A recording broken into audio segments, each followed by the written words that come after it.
Boa tarde, tudo bem? Primeira vez que eu estou aqui, é uma imensa alegria reconhecer e conhecer esta casa, que a gente nem sequer imagina, né? E aquilo que a gente espera, que Kardec dizia, que é muito mais importante que tenhamos centros espíritas espalhados em cada esquina, em cada bairro, que sejam pequenos, mas que ali exista a figura do amor, do que grandes centros onde as pessoas passem desapercebidas e a impessoalidade ou as faltas de relacionamentos fraternos façam presença nessas casas muito grandes e que a figura do amor ali não viceje. Então, o interessante é termos lugares assim. Eu vejo que tem muitos idosos aqui, né? E eu vi alguns palestrantes que aqui passaram, porque como eu não conhecia o centro, e aí eu fui fazer uma análise no Instagram, né, e no YouTube do centro, e vi que tinha alguns idosos, pessoas em cadeiras de roda. Parece que aqui é uma instituição também que... Eu abri uma creche. Então aqui, como vocês estão me ouvindo aqui no meu Instagram, é um abrigo, uma creche e o Centro Espírita, que o nome CABEM significa... Associação Casa de Caridade Adolfo Bezerra de Menezes. Associação Casa de Caridade Adolfo Bezerra de Menezes e o Centro Espírita Adolfo Bezerra de Menezes. Então, olha, imagine um patrono desse, doutor Adolfo Bezerra de Menezes, e tendo um espírito como Mancheira, uma grande enfermeira, um médico e enfermeira de grande conhecimento, para dar o suporte a vocês todos que aqui estão. Então, qual é o meu desafio hoje?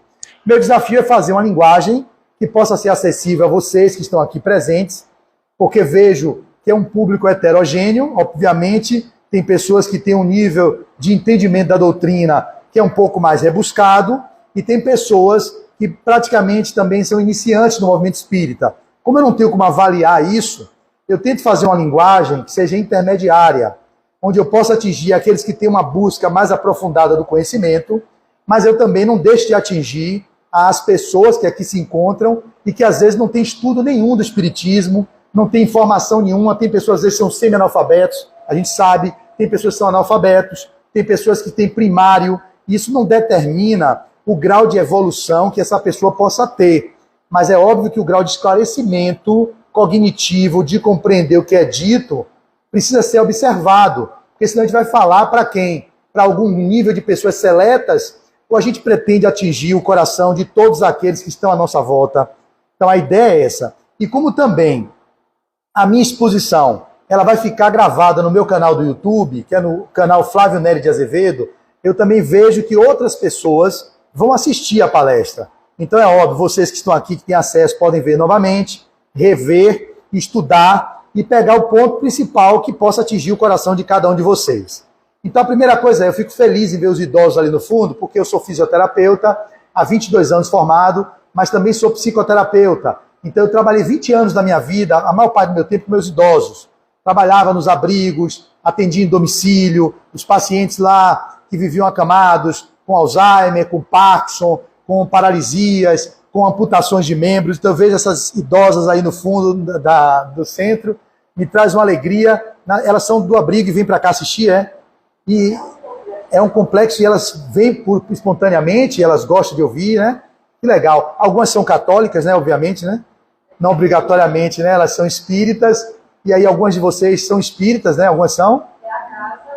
Eu sei, mas algumas dessas idosas evangélicas, são católicas, e isso é bom demais, porque o espiritismo ele não tende a querer converter ninguém em espírita. Nós somos uma doutrina filosófica que tem repercussões morais e que o objetivo maior é trazer o consolo. Ela é uma doutrina consoladora, e ela precisa consolar todos, independentemente do credo, independentemente da classe social, independentemente do nível socioeconômico, independentemente do nível intelectual. O espiritismo é para ser feito para todos. Ele precisa atingir o coração de todos e todas. A humanidade como um todo requer a presença do Consolador prometido, que não é o espiritismo por si só, é o Cristo redivivo.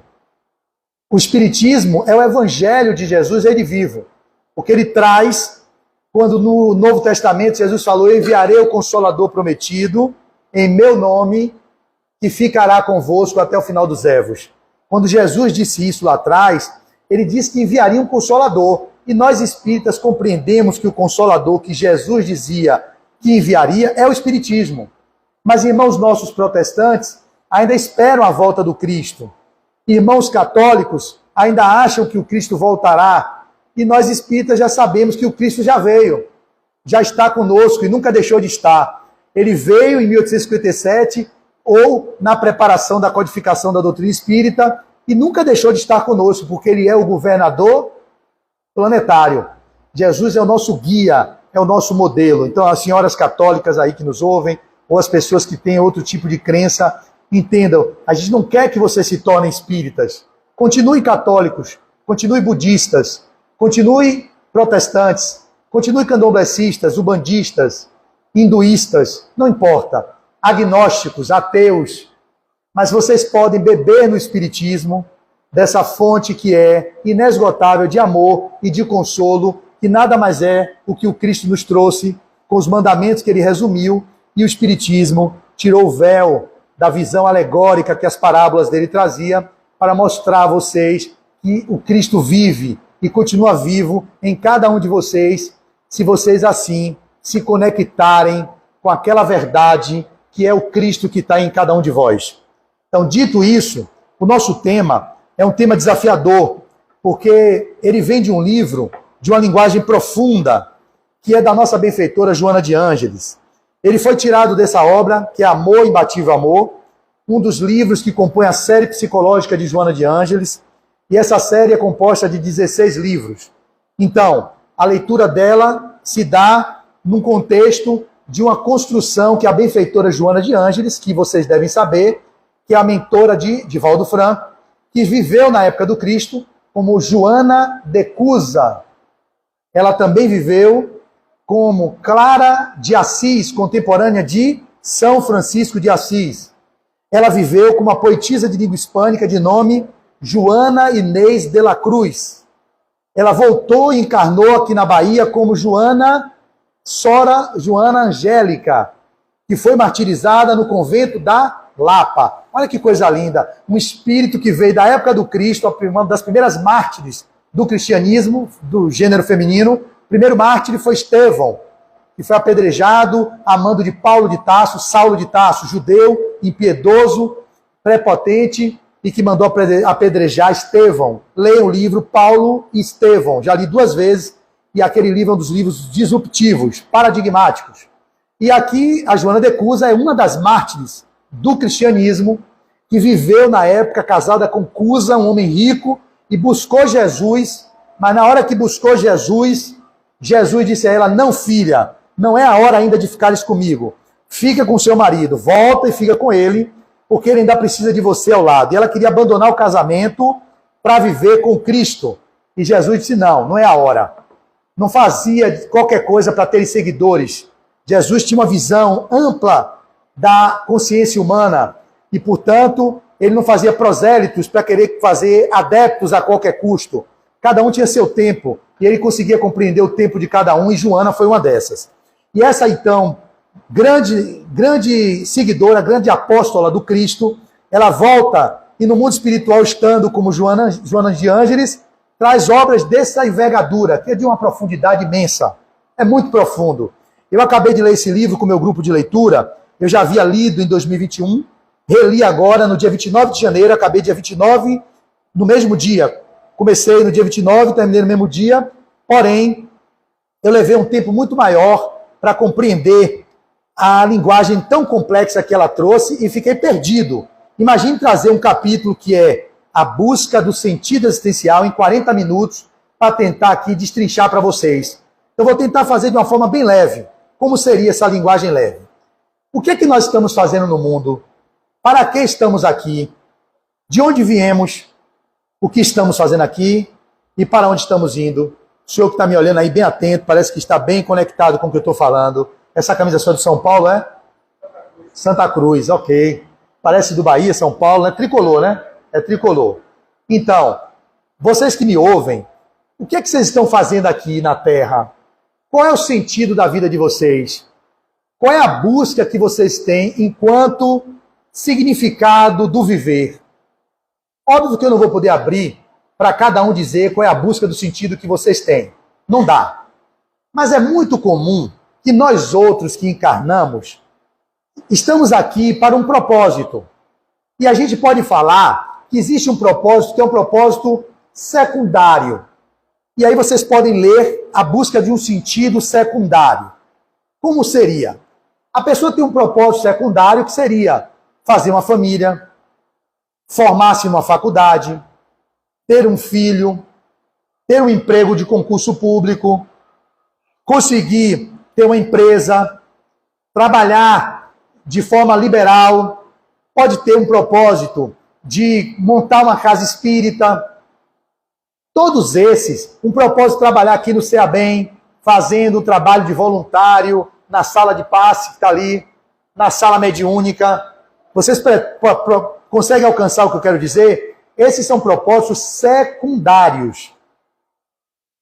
Quando você coloca a busca do seu sentido de viver no que é secundário, quando aquilo que você colocou o sentido da sua vida, rui, perdeu o emprego, a mulher que era o propósito de você casar terminou com você, o centro espírita que você trabalhava fechou ou pediu que você se retirasse porque você estava obsediado e tirou você da sala do passe e não dá mais para estar na mediúnica porque você está vivendo um processo obsessivo.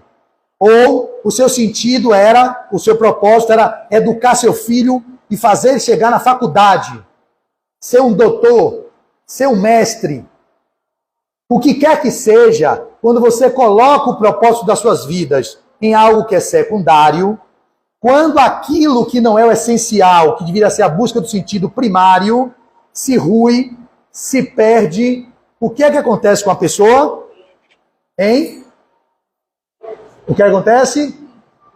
Dá isso. Bate um desespero. Bate um desespero e perde, o que você disse? Perde o sentido. Olha que lindo. Se vocês lerem o capítulo, é de uma profundidade imensa. Eu estou tentando fazer um esforço aqui para fazer com que isso... Esse é um dos livros mais complexos, no meu ponto de vista, da série psicológica. Começa com Jesus e a Atualidade, é o primeiro livro da série, e termina com Psicologia da Gratidão, passando pelo homem integral, plenitude, autodescobrimento, Em Busca da Verdade, Amor Imbatível Amor. Em Busca da Verdade é outro dela que eu marquei tanto livro que eu fiquei quase que não lia, de tantas marcações importantes que esse livro me trouxe. E a gente vai perceber que estou lendo esse hoje, comecei hoje de manhã, eu não posso dar já pela segunda vez. Toda a série psicológica de Joana eu já li. Só que eu estou relendo esse ano de 2024 pela segunda vez, e alguns desses livros eu estudo dentro da Federação Espírita do Estado da Bahia com minha querida Eleonora Peixinho, que nós retomamos a atividade agora esse ano, são 23 anos lá, na segunda-feira, às 18 horas, de 6 às 7h30 com ela, que eu tenho um carinho imenso por ela, irmã de André Luiz Peixinho, que é também aquele que faz o encontro com a Sabedoria Universal, às 8 horas, que retomamos também o presencial. Então, nós estamos estudando lá o ano passado o livro Ser Consciente, também da série psicológica. E eu estou lendo Conflitos Existenciais, que eu não posso dizer onde eu estou, porque meu grupo de leitura está lendo, é um grupo de disputa, liberou 6 horas da manhã. E eu estou para acabar, só não acabei porque eu vim fazer essa palestra. Eu fiquei em primeiro lugar. Faltava pouquinho, porque a gente tem um tempo de leitura para acabar em primeiro, bota no grupo, acabei, quem fica em primeiro ganha um livro, e quem fica por último paga um livro. Então ninguém quer ficar por último. E todo mundo quer ficar em primeiro. Então eu fico em primeiro porque eu gosto de ganhar livro, e eu adoro livro, e não quero pagar ninguém. Eu não quero pagar livro. Então, aí, é muito profundo. Então aí quando esse livro eu acabar, eu aqui dentro tenho um capítulo que eu estou lendo, que é justamente o vazio existencial. Eu fiz uma palestra na quinta-feira para a Casa de Oração Maria de Magdala, de meu amigo, que é um dos presidentes lá, Roberto Dantas, egresso da COBEM, que é a casa onde eu comecei, que é a Casa de Oração Bezerra de Menezes, que fica onde? Em Brotas. Eu fiz uma palestra sobre o livro Transição Planetária. E qual foi o capítulo? Desafios Existenciais. Eu estou lendo o livro Conflitos Existenciais. O livro daqui, de Joana, Vidas Vazias. Pelo vazio existencial que as pessoas vivem, pela busca do sentido em algo que não traz sentido. Olha que lindo. Eu estou conectando essas ideias agora, eu não planejei isso não. Aí você tem o livro que é do cara que é o pai da logoterapia, Viktor Frankl, que deu sentido a esse termo, busca do sentido, que Joana de Ângeles vai citar no capítulo, logo lá, o Viktor Frankl. Quem é Viktor Frankl? É um psiquiatra, psicólogo, que viveu em Auschwitz, que é os campos de concentração nazista, onde ele passou por 3 anos lá dentro e percebeu que, o senhor está me dando uma atenção que eu estou me ancorando nele, nesse Santa Cruzense aqui, ó, ele e ela. Porque a gente na plateia, quando é pequena, a gente pega 2 pessoas que estão atentas, que não cochilam, tem que ficar cochilando, quebrando de asa, aí você já sabe que ele não está nem ouvindo o que eu estou falando, está desdobrado. Tem outros que ficam batendo papo, tem outros que estão viajando, e tem outros como esse senhor que fica me olhando. Eu não estou dizendo que os outros não estejam, mas é porque ele está assim, ó, fixado no que eu estou dizendo e parece que está fazendo um sentido para ele. E a senhora também de verde é que eu estou me apoiando aqui. Vocês dois, tá bom? É ele e ela, ok? O senhor também, todos vocês têm um papel, mas eles dois, nessa palestra de hoje, são as pessoas que eu estou entregando, e se vocês dois saírem daqui com a vontade de ler ou de aprofundar esse conteúdo, eu já me estou satisfeito, ok? Então venham comigo. Viktor Frankl é um psiquiatra que foi pego pelos nazistas e colocado no campo de concentração para ser jogado nas câmaras de gás. O que é que ele percebeu? Ele percebeu que as pessoas que ali viveram e que tinham um sentido existencial, tinha um propósito primário, um propósito na vida que pudesse ser secundário, mas que fosse pautado no propósito primário. Eu vou explicar já o que é o propósito primário. Eles conseguiam viver muito mais, mesmo que fossem para a câmara de gás. Ou seja, não é porque ele tinha um propósito, ele tinha um sentido, que ele não ia para a câmara de gás. Mas os anos que passava no campo de concentração com um propósito, por exemplo, um pegava uma plantinha e se entregava para regar aquilo ali. Era o propósito dele. Enquanto eu estou aqui nesse campo de concentração, eu tenho que cuidar daquela plantinha. O outro pegava um gatinho que passava e dava comidinha, que era difícil ter comida, né? Porque eles comiam quase que nada. Brigavam por uma batata, brigavam por um pedaço de pão. Mas eles davam sentido em várias coisas. O outro era cuidar do amigo que estava com a doença. Ficava ali todo dia acordando, mesmo ele fraco, ele tinha um propósito que era renovado a cada amanhecer, com um amigo que estava muito mais doentinho do que ele. O Viktor Frankl, que é esse psiquiatra, a palestra está sendo linda, obrigado, senhor, muito obrigado. Eu sei quando eu estou fazendo a palestra que está fazendo sentido para mim, porque não é para vocês, tem que fazer sentido para mim em primeiro lugar, depois atinge vocês, porque está falando ao meu coração. Esse Viktor Frankl, foi o que ele fez? Ele tinha um propósito. Qual era o propósito dele? Se eu sair vivo daqui, eu vou fazer toda a história ser publicada e levada para a humanidade. E esse livro é o grande best-seller dele, que é o livro chamado Em Busca de Sentido. Só para vocês entenderem, Dostoiévski afirmou certa vez: temo somente uma coisa, não ser digno do meu tormento. Essas palavras ficavam passando muitas vezes pela cabeça da gente quando se ficava conhecendo aquelas pessoas cujo comportamento no campo de concentração, cujo sofrimento e morte testemunham essa liberdade interior última do ser humano, a qual não se pode perder. Sem dúvida, elas poderiam dizer que foram dignas dos seus tormentos. Elas provaram que, inerente ao sofrimento, há uma conquista, que é uma conquista interior, a liberdade espiritual do ser humano, a qual não se lhe pode tirar. Permitir-lhe até o último suspiro configurar a sua vida de modo que tenha sentido. Pois não somente uma vida ativa tem sentido. Se é que a vida tem sentido, também o sofrimento necessariamente o terá.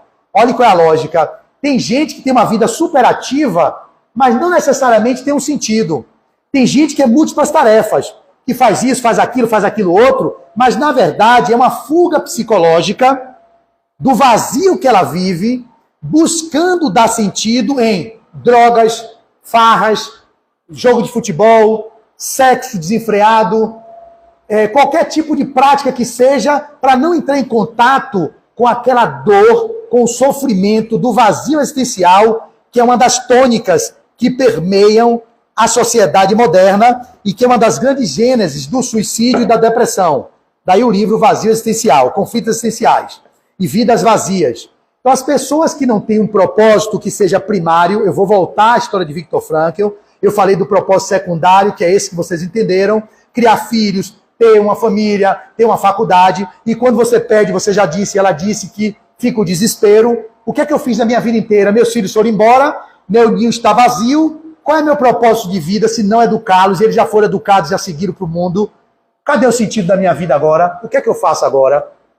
Se você coloca o seu propósito, o seu sentido nisso, nessas coisas que são efêmeras, que são passageiras, quando elas encerram, vem o vazio. Quantas pessoas buscam ter uma carreira bem-sucedida, buscam ter um status de um cargo de executivo, chegam lá e quando chegam lá, veio o vazio na alma. Meu Deus, eu lutei tanto tempo para chegar aqui, cheguei, mas eu sinto um vazio imenso no meu coração. O que de fato era a minha proposta de vida? Era isso? Faculdade, MBA, pós-graduação, mestrado, doutorado, cargo acadêmico, professor de universidade, digamos, ou o grande cargo numa empresa ganhando 50, 60 mil, executivo de um banco, executivo de uma grande empresa, e agora um vazio existencial imenso. A busca pelas drogas, a busca pelo sexo, para suprir as carências que o dinheiro não conseguiu, o status não conseguiu, o poder não conseguiu preencher. O que eu estou falando é estranho a vocês? Quantas pessoas vocês conhecem às suas voltas, ou até mesmo nós outros que falamos, vivenciamos buscas nesses lugares e depois percebemos que conseguimos alcançar aquilo que queríamos, mas não teve a realização interna, não tivemos uma realização pessoal. Onde é que vocês estão colocando o tesouro de vocês? A passagem do Evangelho, onde está o seu coração, né? Ali está o seu tesouro, é ao contrário, eu me atrapalho. Onde está o seu tesouro? Ali está seu coração. Então, onde você bota seu tesouro, olha a ponte com o Evangelho, ali está seu coração. Outro senhor ali que está atento. Então, se eu coloco meu tesouro numa carreira bem-sucedida, numa formação com a melhor mulher, o melhor homem, que eu queria casar, com dinheiro, que me desse dependência, que eu pudesse viver uma vida tranquila, se isso eu coloco, e esse homem vai embora, a mulher vai embora, eu atinjo o pico da minha carreira, e naquele lugar eu não tenho outros valores agregados que fariam com que aquele propósito secundário tivesse um sentido, você vai sentir vazio na alma. E aí é um grande passo para o que Joana vai dizer, para a depressão, para a síndrome do pânico, para os que se suicidam, aqueles que na pandemia muitos se suicidaram, muitos que atingiram na crise que teve econômica, que foram para os estágios maiores de condição socioeconômica, perderam seus cargos e aí pularam de apartamentos, fizeram vários atentados à própria existência, porque vai ser, como é que eu vou cuidar de minha família? Eu moro agora em Alphaville, eu moro ainda no Encontro das Águas, eu moro não sei das quantas, mas agora eu perdi tudo, eu vou ter que vender minha casa de 5 milhões para morar numa casa de 500 mil, você entende? Na mente deles eu saí de uma casa de 5 milhões e vou ter que viver numa casa de 500 mil, uma casa de 500 mil é uma casa maravilhosa. Mas para ele, que viveu com festas, acepipes, farras, curtições, bancando tudo e tendo o regozijo dos tapinhas nas costas, pelo que ele conseguiu amealhar de bens materiais e não de valor moral agregado, quando ele perde aquilo, ele vai perder os bajuladores. As pessoas pararam de frequentar suas casas, ele agora está pobre, não pode me proporcionar os prazeres que eu desejo, então ele não se torna tão relevante. E para o cara que o propósito dele era esse, ser visto pelos outros, porque o ego precisava de ser reconhecido, a vaidade, o poder, quando perde isso, perdeu o sentido do viver. Então, qual é a busca que nós estamos tendo? Qual é a proposta, então? Victor Frankl, para a gente dar um encaminhamento ao fechamento, né? Porque é até 4h45 que eu tenho. Eu tenho até 4. Eu comecei que horas? 4. Eu tenho até 5? Porque eu fiquei dando tempo. Você está me dando então tempo, está sendo generoso comigo. Beleza. Então eu tenho até 5. Eu estava já na agonia para terminar em 10 minutos. Então não preciso ficar nessa agonia não, né? Então ótimo, deixa eu desacelerar. Então posso terminar 5 para vocês, tudo bem? Normalmente é de 4 até que horas? Ah, entendi. É de 4 a 4h45, vai ser de 4h15 às 5. Olha que bonito. Vocês vão fazer o que mesmo depois daqui? Qual é o sentido de vocês? É ir para ver novela? É ir para Fonte Nova? É ver a escola de samba, o desfile das campeãs? É ir para casa jogar dominó, jogar gamão? É fazer o que os senhores e a senhora no fundo? É voltar para a cama e dormir? É ficar olhando para o teto do quarto? É jogar conversa fora? É ficar perdendo tempo com maledicência? Falando, é isso que vocês vão fazer depois? Tem alguns que têm um propósito que é maior, que é mais rebuscado. Tem outros que não. Ficam agoniados, chega no centro, não estou dizendo que é o caso de vocês. mas chega no centro agoniado para acabar aquilo, porque vou ir para a novela das 6, quero ver meu Jornal Nacional.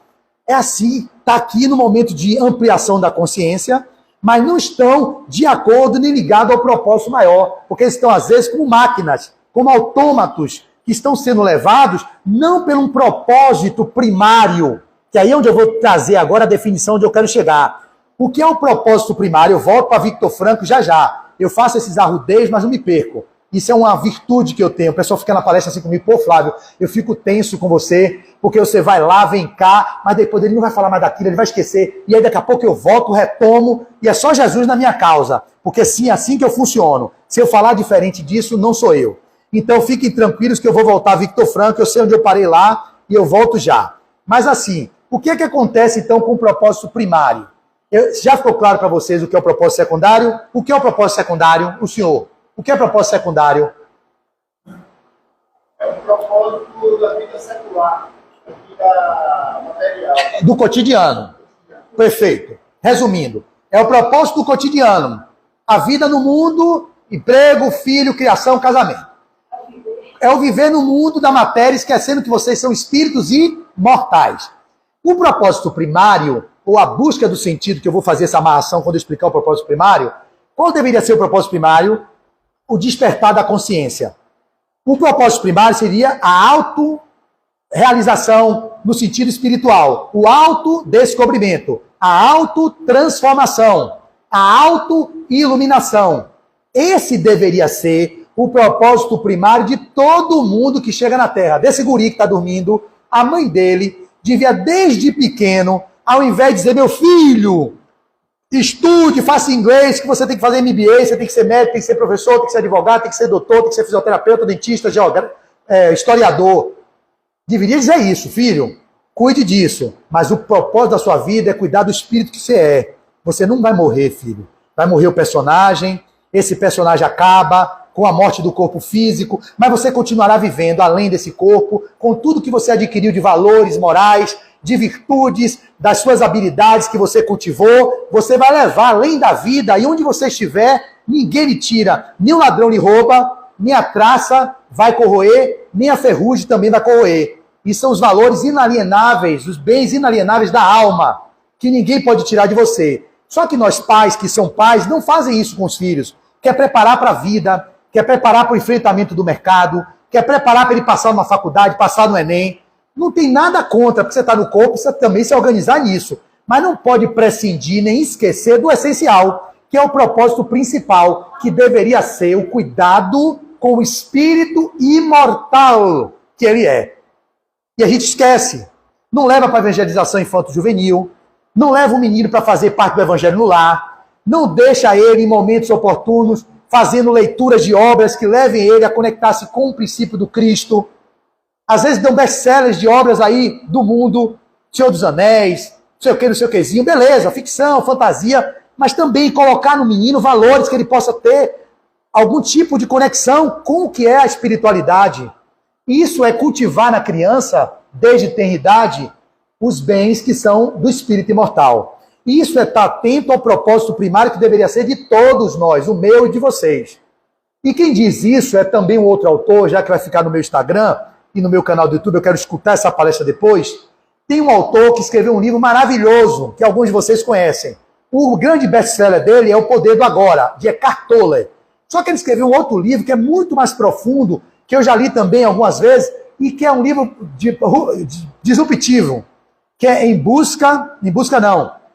O Despertar da Nova Consciência, O Novo Mundo. É um livro profundo, e é ele que traz essa definição de propósito primário e propósito secundário, que ficou muito claro para mim. Estou pegando esse autor, fazendo uma ponte com Victor Frankl, sobre busca de sentido, e dialogando com Joana de Ângeles, no capítulo dela, que é também busca do sentido. Quando vocês, portanto, têm um propósito primário definido, não há problema que você queira um casamento legal, não há problema que você queira uma carreira de sucesso, não há problema que você queira morar num lugar de um condomínio que seja bacana, porque o problema não está em ter e não ter, não traz felicidade. Felicidade é ser. Quem diz é Joana, também no Homem Integral. Ter e não ter não vai trazer felicidade a ninguém, porque tem pessoas muito ricas que não são, e por não serem, deprimem, se suicidam e vivem o vazio existencial. Tem pessoas muito pobres que não são, e também ficam deprimidas, se suicidam e vivem o vazio existencial.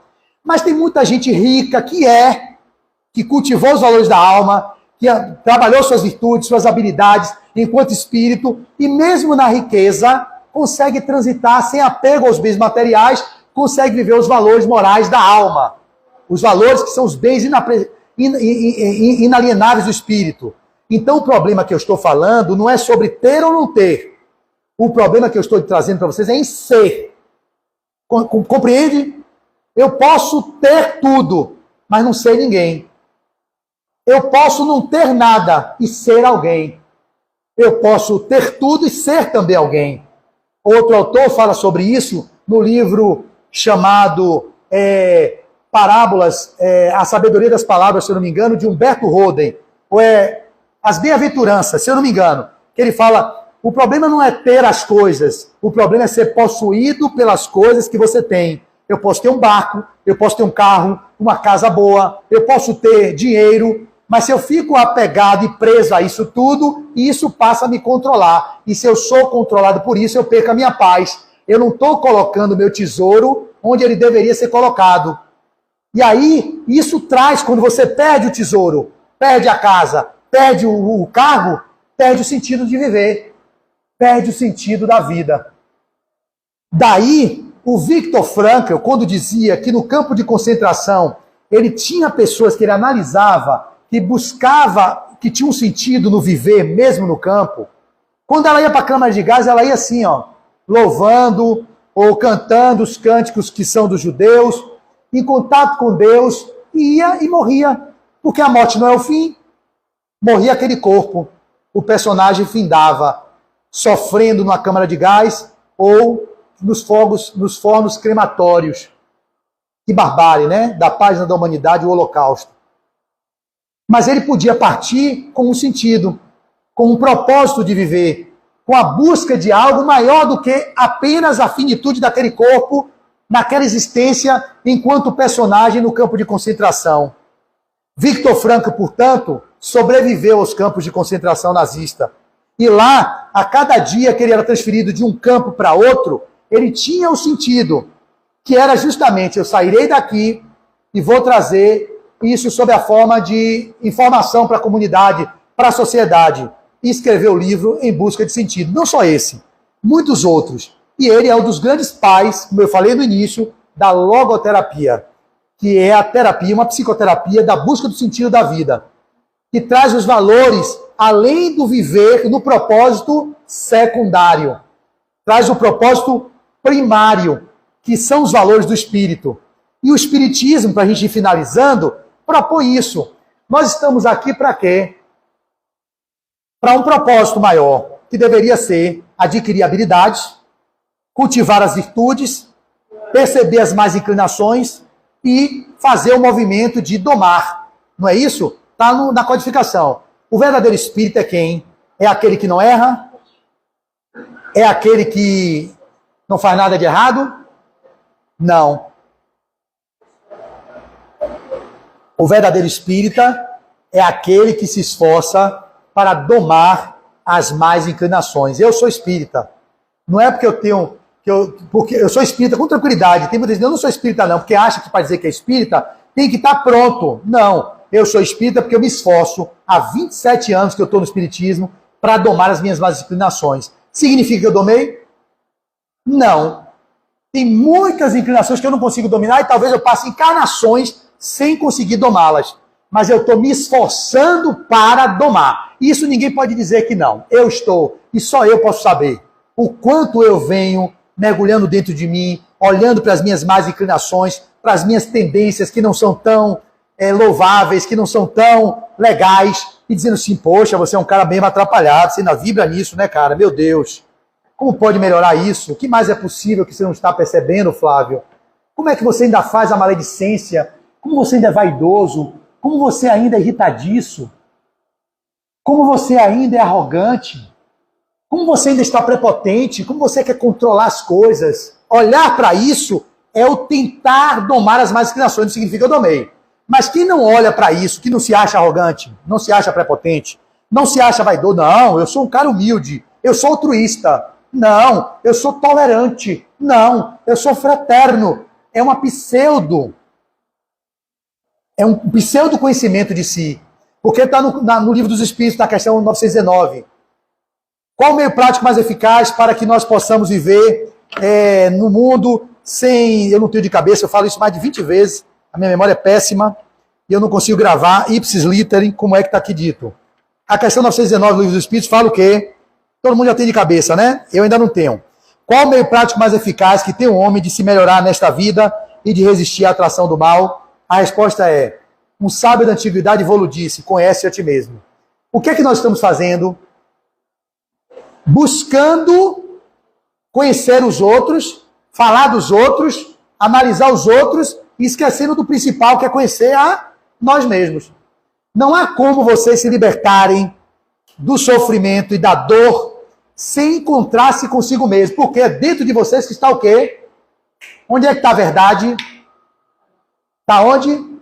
Jesus disse, conhecereis a verdade e a verdade vos libertará. E a verdade, o reino de Deus está dentro de vós. Se o reino de Deus está dentro de vós, e onde é que está íncita as leis de Deus? No Livro dos Espíritos está dizendo que está onde? Na consciência. Se eu estou mergulhando para dentro de mim, eu encontro a verdade, eu encontro as leis de Deus e, portanto, eu encontro a felicidade.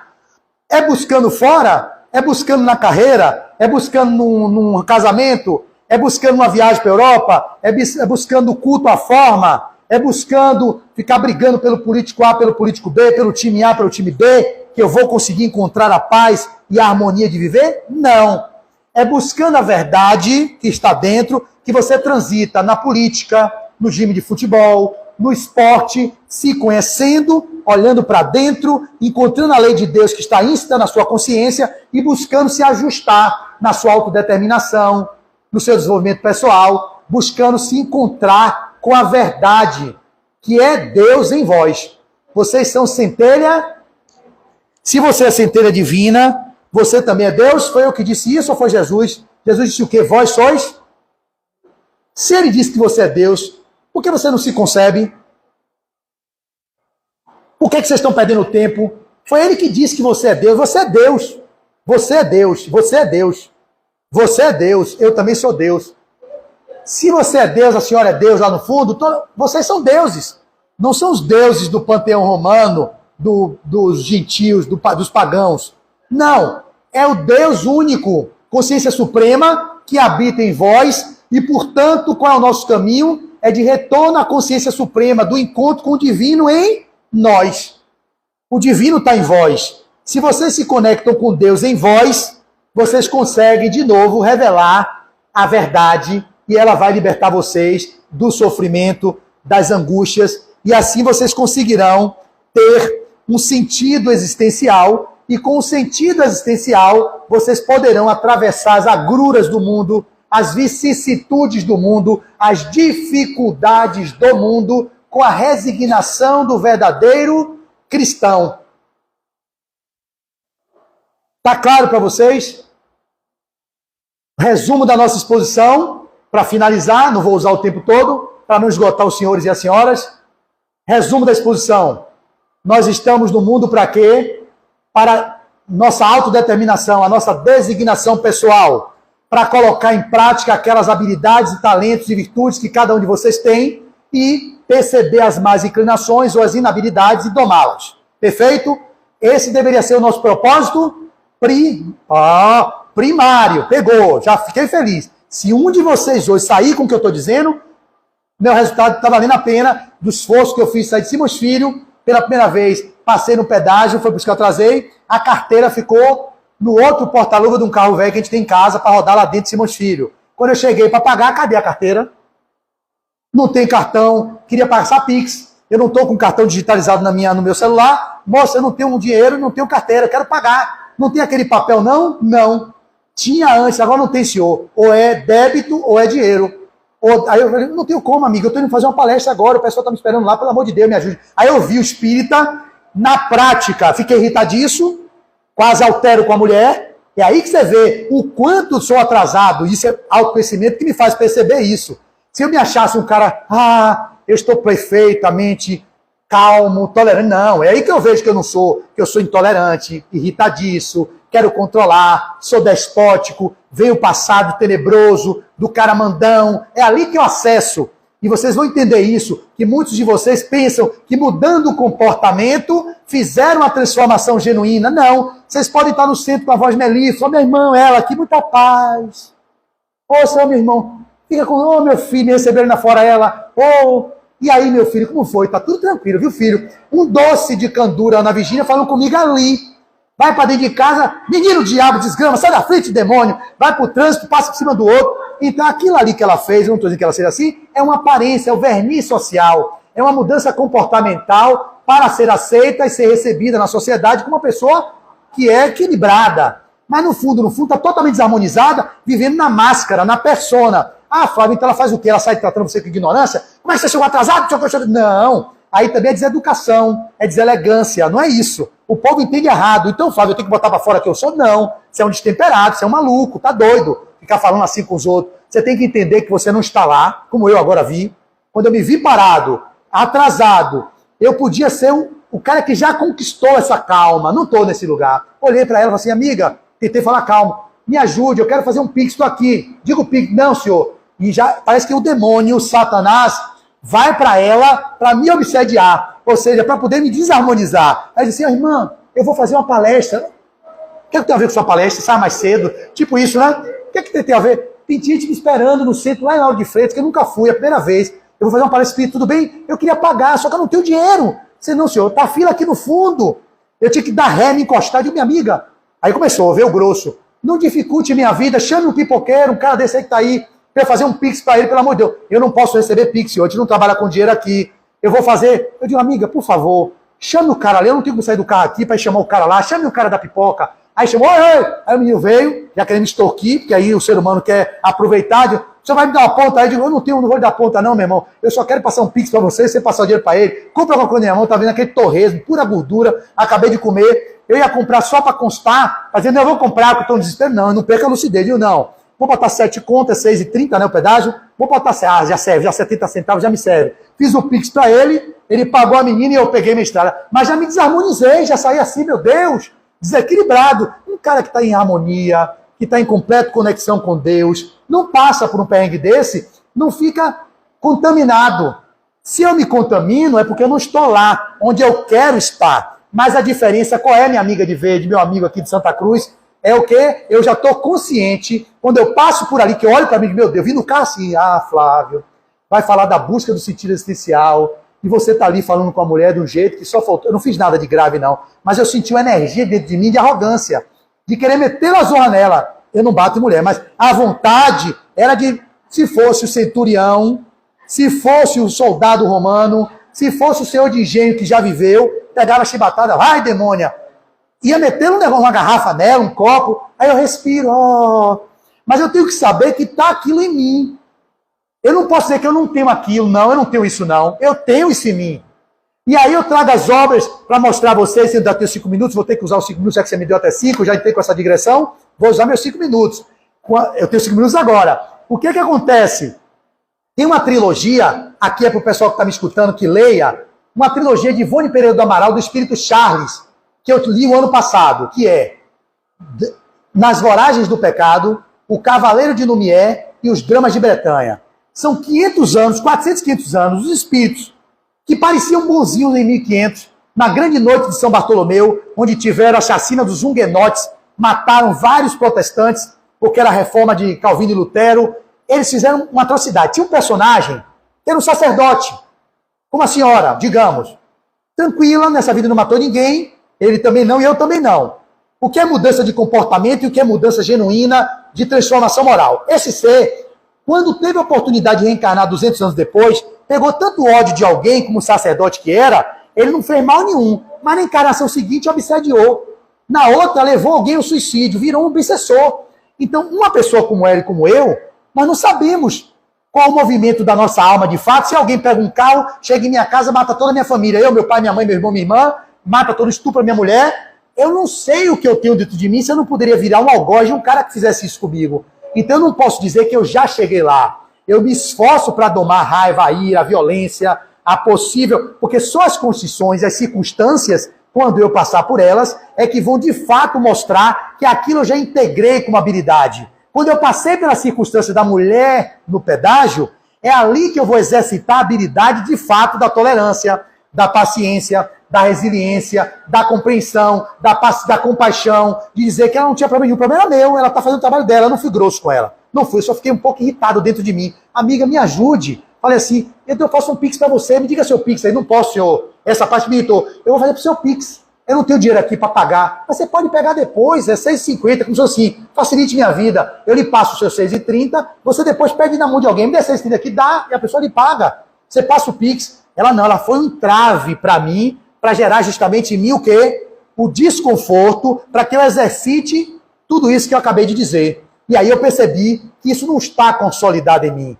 Qual é a minha busca, então? A busca do meu sentido existencial é essa. É entrar no contato com tudo isso que eu trago na minha alma, procurar olhar para tudo isso, trazer luz para tudo isso, e à medida do possível, ir domando essas más inclinações no meu dia a dia, na relação com o mundo e na relação com os outros. E assim eu finalizo desejando que vocês busquem um propósito, como eu disse, primário na vida, e que os secundários, eles façam parte também, que ninguém veio aqui para viver com dificuldade, com escassez, e tenham assim, nessa busca, um sentido no viver, que seja além da sobrevivência do ser, no corpo perecível de carne, de cartilagens e ossos. E que o propósito de vocês, que a busca de vocês, ela seja um projeto de vida que vá além da morte desse personagem e que possa ser levado adiante nas sucessivas existências em que vocês tenham o prazer de voltar em outros personagens na vida de cada um. E assim eu desejo que vocês tenham uma tarde de paz, uma noite de harmonia e que vocês tenham um propósito de vida que seja válido e que seja digno de quando chegarem no reino dos céus ou quando chegarem no mundo espiritual, possa dizer, filha, filho, realizaste o seu propósito, conseguiste alcançar os propósitos secundários com maestria, porém não se perdeu do essencial, que é o cuidado com o espírito de mortal que vocês são. Muito obrigado e muita paz.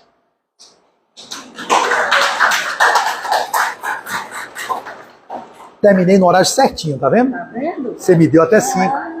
Eu quero. Obrigado, meu irmão. Valeu. Obrigado, Flávio. Maravilha aí. Essas reflexões. Deixa eu mostrar aqui a plenária. Olha as velhinhas lá no fundo. Deixa eu mostrar as velhinhas. As velhinhas.